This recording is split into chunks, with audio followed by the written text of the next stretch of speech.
మొత్తం bus stop మూసేస్తే ఎలాగన్నా మీరు అక్కడెక్కడ ఇబ్బంది పడుతున్నారు కదా ఆఫీసు లేక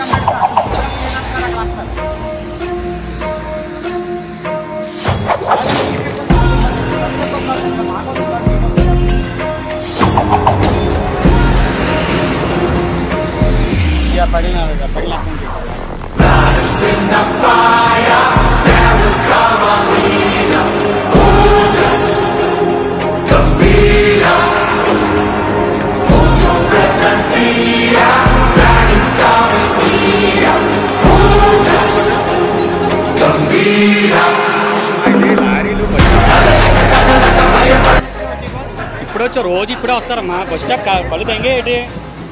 పళ్ళు తెంగే మొత్తం బస్ స్టాప్ మొత్తం క్లోజ్ చేస్తే ఎలా వస్తాయి ఎలా దిగుతారు ఎలా ఎక్కుతారు జనాలు మీకు బార్డర్ లైన్ ఇచ్చారు కదా జనా ఇక్కడ బస్ స్టాప్ దగ్గర ఫైన్లు అవి ఉండవు చెప్తున్నాం కదా ఫైన్లు ఉండవు అద్దాలు పగిలిపోతాయి ఇక్కడ ఎవరైనా ఇంకెవరు పెట్టారు అనేది కూడా అర్థం ఇంకా ఎవరికి తెలియదు ఇంకా కాలనీ వాళ్ళు వచ్చి అద్దాలు పగిలి కూడా వేస్తారు ఇదే ఫైనల్ ఆల్రెడీ సీఏ గారు కూడా ఆల్రెడీ నోటీస్లో ఉంది ఓకేనా ఇక్కడ బార్డర్ మీకు అంచక్క లైన్ అవతలు పెట్టుకోవచ్చు కదా మొత్తం లైన్ అవతలు ఎలా పెడతారు చిన్న సీఏ గారు కూడా చాలా సీరియస్గా నాకు చెప్తున్నాను